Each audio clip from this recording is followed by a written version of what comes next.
오늘은 여유로움이라는 제목으로 하나님 말씀 전하도록 하겠습니다. 오늘날 현대인들의 삶에서 여유롭게 산다고 하는 것은 참 어려운 일인 것 같습니다. 특별히 서울과 수도권에서 살고 있는 우리로서는 여유롭게 산다 하는 말이 조금 어렵습니다. 시간적으로도 너무나 바쁘고 또 경제적으로도 아주 빠듯한 삶을 살고 있기 때문에 여유롭다고 하는 이 말이 좀 낯설기도 하고 어색하기도 합니다.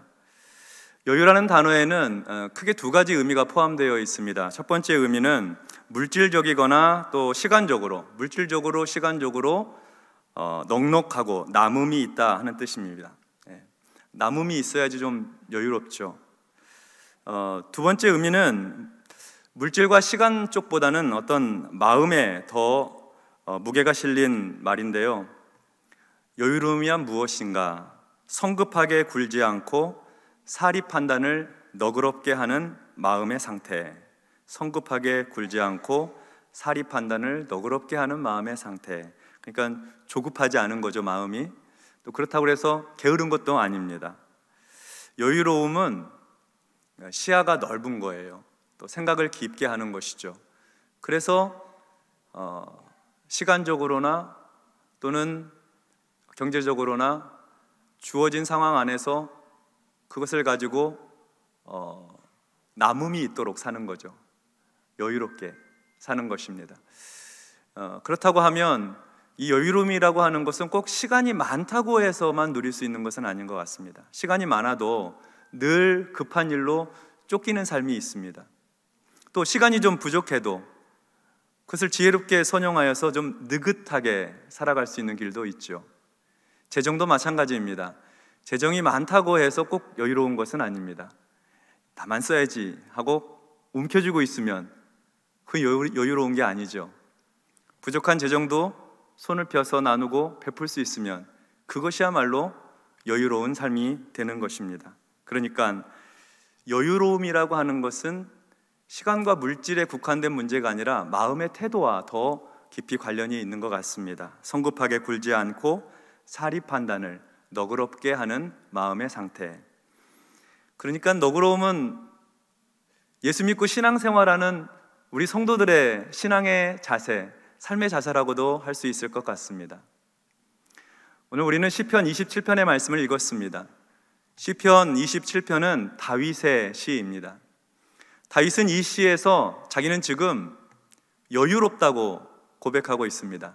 다윗의 언어를 빌리자면 태연하다고 얘기합니다. 태연함. 3절 후반절에 보니까 나는 여전히 태연하리로다. 나는 태연하리로다 하고 고백을 하고 있습니다. 다윗은 어떻게 여유로움과 태연함을 가질 수 있을까요? 그야 물론 다윗이 왕이지 않습니까? 왕은 말 한마디 명령만 하면 다 이루어지니까 시간도 많고 물질도 많고 그리고 권세도 있으니까 그러니까 왕으로서의 다윗은 여유롭게 살 수 있는 거 아닐까요? 태어날 수 있는 거 아닐까요? 그렇게 생각하기 쉽습니다. 그런데 이 시에 나타나 있는 다윗의 현실을 보면 생각이 좀 달라집니다. 이 시에서 다윗이 겪고 있는 현실을 살펴볼 때 우리는 다윗도 우리처럼 고단하고 힘든 인생을 살았구나. 생명의 위협을 받기도 하고 재난을 만나기도 했구나. 고난과 아픔을 많이 겪었구나 하고 이해가 됩니다. 2절과 3절 말씀을 한번 보겠습니다. 악인들이 내 살을 먹으려고 내게로 왔으나 나의 대적들, 나의 원수들인 그들은 실족하여 넘어졌도다. 군대가 나를 대적하여 진칠지라도 내 마음이 두렵지 아니하며 전쟁이 일어나 나를 치려 할지라도 나는 여전히 태연하리로다. 악인들이요 다윗의 살을 먹으려고 왔습니다. 다윗의 살을 먹으려고. 다윗의 대적들이 달려들고 있고 다윗의 원수들이 공격을 하고 있습니다. 악한 자들이 군대를 이루어 다윗을 대적하고 있습니다. 한둘이 온 게 아니에요. 군대를 이루어서 다윗을 대적하고 있습니다. 전쟁이 일어나 다윗을 치려고 합니다. 그러니까 정말 숨조차 편안하게 쉴 수 없는 상황인 거죠. 다리 좀 뻗고 깊이 잠들 수 없는 그런 현실을 다윗이 지금 겪고 있는 것입니다. 구체적으로 다윗의 원수들은 누구일까요? 그 원수들 가운데는 사울과 그의 부하들이 있습니다. 사울이 다윗을 시기하여서 그를 죽이려고 했습니다. 사울을 위해 수금을 타고 있는 다윗을 향해 단창을 던지기도 하고, 다윗이 피하여서 광야로 들어가게 되면 군인들 특수부대를 풀어가지고 유대 지역을 샅샅이 뒤져서 다윗을 죽이려고 했습니다. 천부장 다윗을 블레셋 전쟁에 보내가지고 죽이려고 했습니다. 사울이 그랬습니다. 또 다윗의 원수들은 블레셋 군인들입니다. 다윗이 골리앗을 죽인 이후로 블레셋 군대는 다윗을 원수로 생각하고 죽이려고 했습니다. 그러니까 사울의 칼을 피해서 광야로 나가면 블레셋 군대가 있고, 블레셋과의 전쟁에서 싸워 이기고 궁으로 돌아오면 사울의 창이 기다리고 있는 것이죠. 어느 곳 하나, 어느 한 장소에 가서 마음 둘 곳이 없습니다. 평안할 곳이 없고 위로받을 데가 없는 것이죠. 다윗의 원수들 가운데는 눈에 보이진 않지만 악한 원수 마귀 사탄이 있었습니다. 사탄은 다윗의 이 어려운 상황들을 통해서 그가 하나님을 섬기는 믿음이 꺾이기를 바랬고, 하나님 앞에 범죄하기를 바랬고, 다윗의 신앙이 다 무너지기를 바랬습니다. 그래서 사울의 뒤에서 다윗을 공격하고 블레셋 군대의 뒤에서 사탄은 다윗을 죽이려고 했던 것이죠. 마치 그 옛날 욥의 믿음을 깨뜨리기 위해서 사탄이 하나님 앞에 나가 참소하면서 이제 주의 손을 펴서 욥의 뼈와 살을 치소서 그리하시면 틀림없이 주를 향하여 욕하지 않겠나이까. 이렇게 욥을 참소하던 사탄은 이제 다윗의 살을 먹으려고 달려들고 있습니다. 이렇게 위급한 상황, 인생의 위기 가운데, 급박한 상황 가운데 다윗이 하는 고백을 들어보십시오. 나는 여전히 태연하리로다. 여유롭다는 거예요. 아니 도대체 이렇게 군대로, 원수들의, 대적자들의 군대로 둘러싸여 있고 생명이 경각간에 달려있는 이 위기의 순간에 어떻게 다윗은 난 여전히 태연하리로다, 여유로움을 이야기할 수 있을까요? 가장 두렵고 무서운 상황에서도 다윗은 성급하게 굴지 않고 사리 판단을 너그럽게 하는 마음의 상태를 유지하고 있습니다. 우리는 그 비결을 1절에서 찾아볼 수 있습니다. 1절 말씀입니다. 여호와는 나의 빛이요 나의 구원이시니 내가 누구를 두려워하리요. 여호와는 내 생명의 능력이시니 내가 누구를 무서워하리요. 다윗은 산과 같이 큰 문제, 금방이라도 자기를 덮쳐올 것 같은 이 원수들의, 이 대적자들이 둘러싸이고 있는 이 상황 속에서 내가 어떻게 여기서 살아나갈 수 있을까? 나는 여기서 어떻게 해야 되지? 과연 이 문제를 내가 해결할 수 있을까? 하고 그 문제에 짓눌려 있거나 자기의 생명을 얻기 위해서 골몰에 있지 아니하고 하나님이 누구신가를 바라보고 있습니다. 하나님을 향해서 시선을 돌리고 있어요. 대적자들이 주변에 많은데 이 시선을 돌려 하나님을 바라보고 있는 것이죠. 하나님을 바라보고 있으니까 다윗은 나는 여전히 태연하리로다, 여유로움의 고백을 할 수 있었던 것입니다. 그렇다면 다윗이 지금 바라보고 있는 하나님, 다윗의 하나님은 어떤 하나님일까요? 첫째로 다윗의 하나님은 빛이신 하나님이십니다. 빛이신 하나님. 하나님은 빛이셔서, 광명이셔서, 빛이 어두움에 비치면 어둠이 떠나가게 되잖아요. 다윗이 겪고 있는 어둠의 현실이 있습니다. 어두움의 현실, 눈으로 보여지는 어두움의 현실은 원수와 대적자들이 자기를 향해 공격해오고, 사탄이 자기를 향해 공격해오고, 자기의 주변을 군대가 둘러서 진을 치고 있습니다. 어두운 현실이죠. 그 어두운 현실에 그가 지금 바라보는 하나님은 빛을 비춰주시는 하나님이십니다. 어두운 현실에 빛을 비추면 어두움은 떠나가게 되는 것이죠. 어둠은 물러가는 것입니다. 어둠은 그 어떤 것으로도 물리칠 수 없는데 빛이 임하면 어둠은 물러나는 거예요. 성도 여러분, 우리 삶에도 어두운 일이 있지 않습니까? 우리 삶을 어둡게 만드는 일이 있지 않습니까? 오랫동안 일해왔던 직장을 그만두어야 하고 일터를 잃어버렸을 때, 눈물과 땀과 피로 세운 사업체에 실패했을 때 우리의 현실이 어둡게 되지 않습니까? 화목하기를 바라고 따뜻하기를 바라는 가정 안에서 부부 사이에 소원해지고 자녀들이 마음을 아프게 하고 곁길로 나갔을 때 그때 우리 인생 가운데 어두움이 엄습하지 않습니까?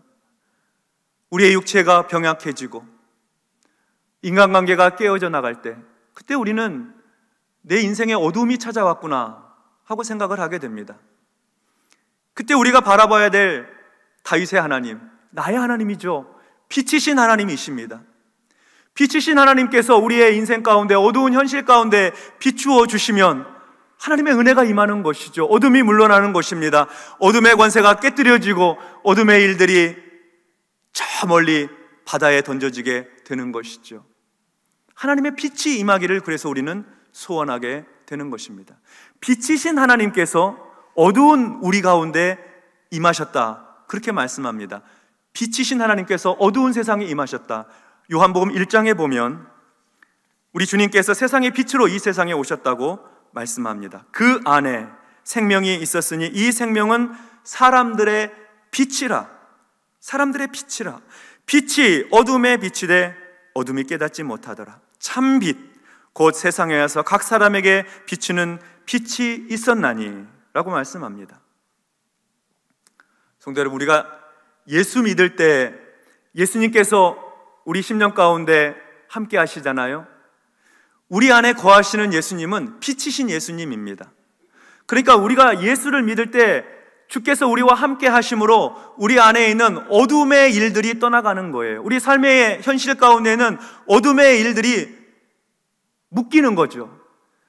주님의 빛으로 밝혀지는 거니까 빛 가운데 살게 되는 은혜를 입게 되는 것입니다. 예수 믿는 성도 여러분, 주께서 지금 내 안에 빛으로 계십니다. 우리 안에 빛으로 역사하고 계십니다. 우리의 예배 가운데 예수님께서 빛으로 함께 하시는 줄로 믿습니다. 다윗이 온 마음을 쏟아서 집중하고 있는 하나님은 빛이신 하나님이면서 둘째로 구원의 하나님이십니다. 구원의 하나님. 다윗은 지금 구원을 받아야 할 현실 속에 놓여 있습니다. 구원받아야 할 상황입니다. 그렇지 않습니까? 다윗은 지금 죽음의 위기 앞에 있고 깊은 수렁과 웅덩이와 같이 절망적인 상태에 놓여져 있습니다.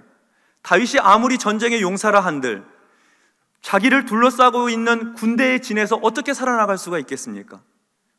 구원받을 길이 없는 거죠. 그러니까 절실하게 구원의 하나님을 바라보고 있는 것입니다. 하나님은 그의 백성을 어두움에서 빛으로 인도하실 뿐만 아니라 절망과 죽음의 자리에서 건져주시고 구원해 주십니다. 구원해 주세요. 사탄이 두르고 있어도, 악령들이 두르고 있어도 하나님께서 건져주시고 구원해 주시면 생명을 얻게 되는 것이죠. 다시 살게 되는 것이죠. 우리의 삶에도 구원받아야 될 일들이 있지 않습니까? 우리를 계속해서 짓누르고 있는 죄악된 문제들이 있습니다. 하나님 앞에 범죄함으로 죄가 내 인생 주변을 둘러싸고 있어요. 은밀하게 범하는 죄, 습관적으로 반복하는 죄, 하나님을 멀리하고 우상을 숭배하며 이기적이고 교만하여서 하나님 앞에 겸손하지 못하고 교만한 죄, 죄악으로 둘러싸여 있습니다.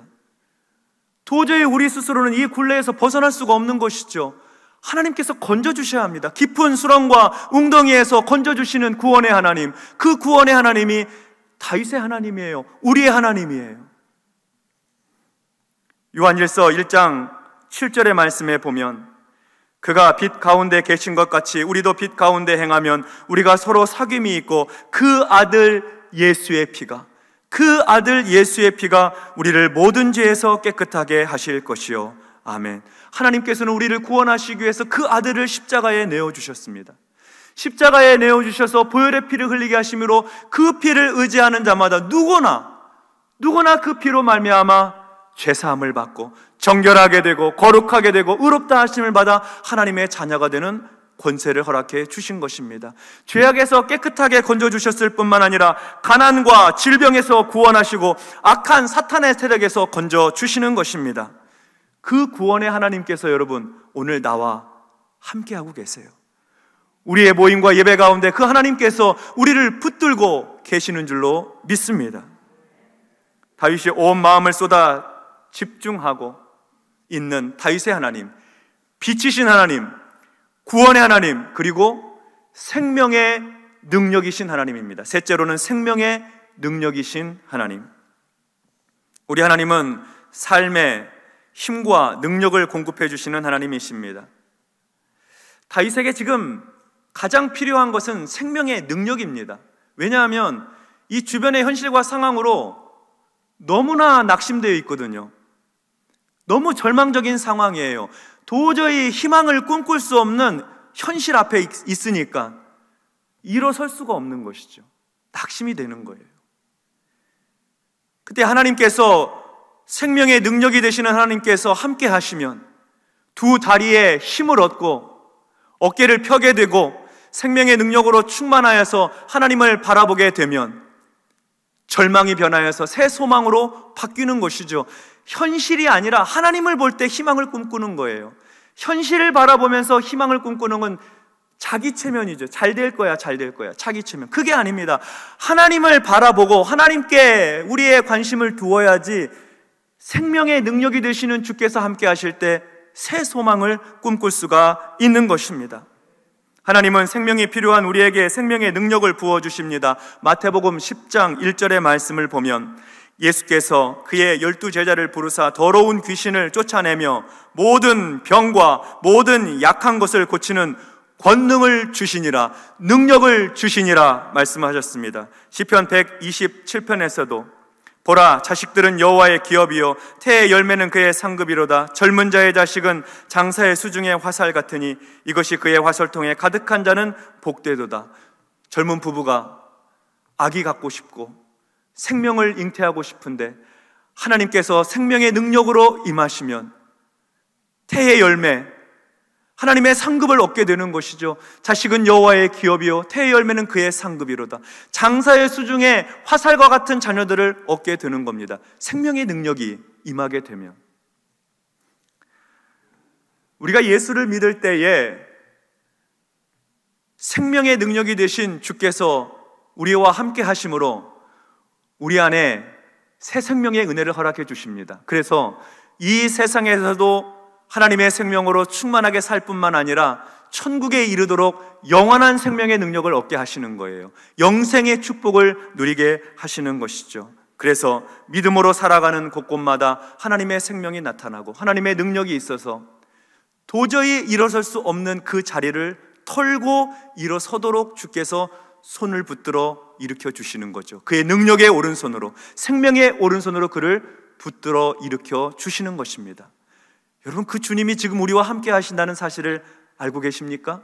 생명의 능력이 되시는 주께서 우리를 붙들고 계신다는 사실을 확신할 수 있게 되기를 주의 이름으로 기원합니다. 다윗은 이렇게 빛이시고 구원이시고 생명의 능력이 되시는 하나님을 지금 바라보고 있습니다. 원수들로부터 공격받고 둘러싸여 있는 상황 속에서, 낙심과 절망의 상황 속에서 어떻게 하지? 어떻게 나는 살아나갈 수가 있을까 하는 생각에서 관심을 돌려, 눈을 돌려 하나님을 바라보고 있습니다. 빛이신 하나님, 구원이신 하나님, 생명의 능력이신 하나님을 바라봅니다. 그러면서 하나님께 한 가지 소원을 말씀드려요. 4절입니다.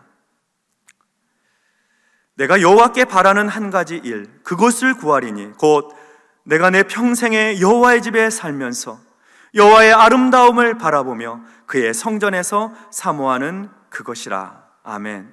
놀랍게도 지금 생명의 위협을 받고 있는 이 다윗이 구하고 있는 한 가지는 하나님, 저 좀 살려주십시오. 저 좀 건져주십시오. 원수들을 멸망시켜 주십시오. 그걸 구하고 있는 게 아니라요, 하나님의 집에서 영원히 살고 싶습니다. 하나님의 성전에 살면서 여호와의 아름다움을 바라보며 하나님을 사모하면서 살고 싶습니다. 그게 내가 유일하게 바라는 한 가지입니다. 놀라운 신앙 고백이죠. 빛이신 하나님, 구원의 하나님, 생명의 능력이 되시는 하나님을 바라보는 다윗이 바라는 한 가지는 여호와의 집에 살면서 하나님을 바라보고 여호와를 사모하고 살아가는 것이었습니다. 성경에 기록된 여호와의 아름다움을 바라보며라고 하는 이 말을 영어 성경에서는 응시한다 하는 말로 번역을 해요. 응시한다. 여러분, 응시하는 거 아시죠? 아주 집중을 해서 뚫어져라 쳐다보는 거예요. 집중해서 뚫어져라 쳐다보는 거, 응시하는 겁니다. 다윗이 바라보고 있는 것은요, 하나님을 응시하는 거예요. 응시하는 거. 완전히 집중되어 있는 거죠. 그래서 이 세상에 이 어려운 현실이 관심이 쓰이지 않을 만큼 하나님을 응시하고 있는 거예요. 그걸 바라는 거죠. 그래서 이 어려운 환경과 현실 속에서도 다윗은 여전히 태어날 수 있고 여유로울 수 있었던 것입니다. 성도 여러분, 우리 대부분은 여유롭게 살 수 있는 형편이 아닙니다. 시간적으로나 물질적으로나 우리는 여유롭지 못합니다. 우리의 현실은 어둡고 구원이 필요하며 생명의 능력이 절대적으로 절실한 그런 현실을 살아가고 있습니다. 때때로 여유라고 하는 그 말 자체가 어쩌면 우리에게 사치스럽게 느껴질지도 모르겠습니다. 그러나 우리가 처해 있는 어려운 상황과 현실을, 이 환경을 바라보던 시선을 돌려서 우리의 빛이 되시고 우리의 구원이 되시고 생명이 능력이 되시는 하나님께 우리의 시선을 응시하면, 뚫어져라 하나님을 바라보면 우리 하나님께서 건져주시고 밝은 빛 가운데로 인도해 주시고 생명의 능력을 공급하셔서 마침내 구원해 주시는 줄로 믿습니다. 하나님께서 다윗을 그렇게 건져주셨어요. 구원해 주셨고요. 다윗은 이미 몇 번이고 그런 경험들을 해왔어요. 그리고 지금도 그런 하나님을 기대하고 있습니다. 5절과 6절의 말씀 보겠습니다. 5절 6절 말씀 우리 같이 합독하도록 하겠습니다. 시작. 여호와께서 환난 날에 나를 그의 초막 속에 비밀히 지키시고 그의 장막 은밀한 곳에 나를 숨기시며 높은 바위 위에 두시리로다. 이제 내 머리가 나를 둘러싼 내 원수 위에 들리리니 내가 그의 장막에서 즐거운 제사를 드리겠고 노래하며 여호와를 찬송하리로다. 아멘. 하나님께서는 다윗을 환난당할 때, 생명의 위협을 겪고 있을 때에 초막과 장막에 하나님이 숨겨주십니다. 성경은 하나님의 이 초막과 장막을 가리켜서 하나님의 초막이라, 하나님의 장막이라 그렇게 설명하고 있습니다.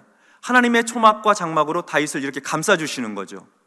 덮어주시는 겁니다. 숨겨주시는 거예요. 그래서 대적들이 다윗을 찾지 못하도록, 원수들이 다윗을 발견하지 못하도록, 다윗에게 해를 끼치지 못하도록 하나님이 이렇게 감싸주시는 거예요. 그걸 가리켜서 우리는 하나님의 품이라, 하나님의 품이라고 말씀드릴 수 있습니다. 하나님의 품.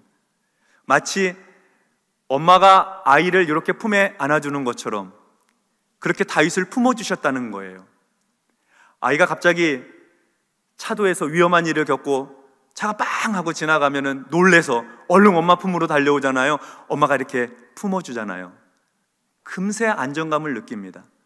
추운 겨울날 밖에서 놀다가 온몸이 꽁꽁 얼어가지고 꽁꽁 얼어서 집에 들어오면요, 엄마가 따뜻한 품으로 안아주죠.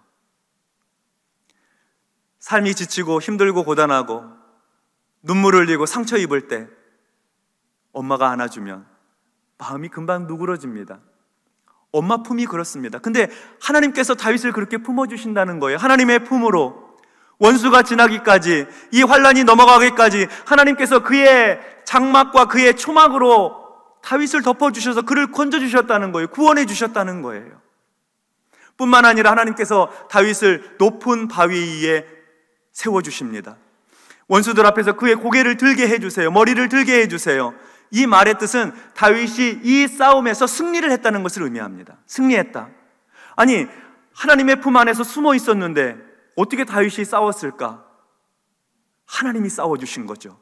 하나님이 다윗을 대신하여 전쟁터에 나가 싸워주신 겁니다. 그래서 그의 원수와 대적자들이 실족하여 넘어지도록, 그의 대적과 원수들이 패배하도록 하나님께서 싸워 이겨주셨다는 거예요. 그래서 다윗을 높여주시고 다윗을 승리의 자리, 반석 위에 세워주셨다는 것입니다. 그때 다윗은요, 하나님을 찬양합니다. 하나님을 예배합니다. 하나님께 영광을 올려드립니다. 내가 승리했다 하고 자기 자신에게 영광을 돌리지 않아요. 다윗의 최종 목적은 하나님께 영광 돌리는 것, 하나님께 기쁨과 존귀와 경외함을 하나님께 드리는 것, 그게 자기 인생의 최고의 목적이었고 인생의 목적지였습니다. 하나님은 그의 자녀들이 하나님을 응시할 때 여유로움을 선물로 허락해 주십니다.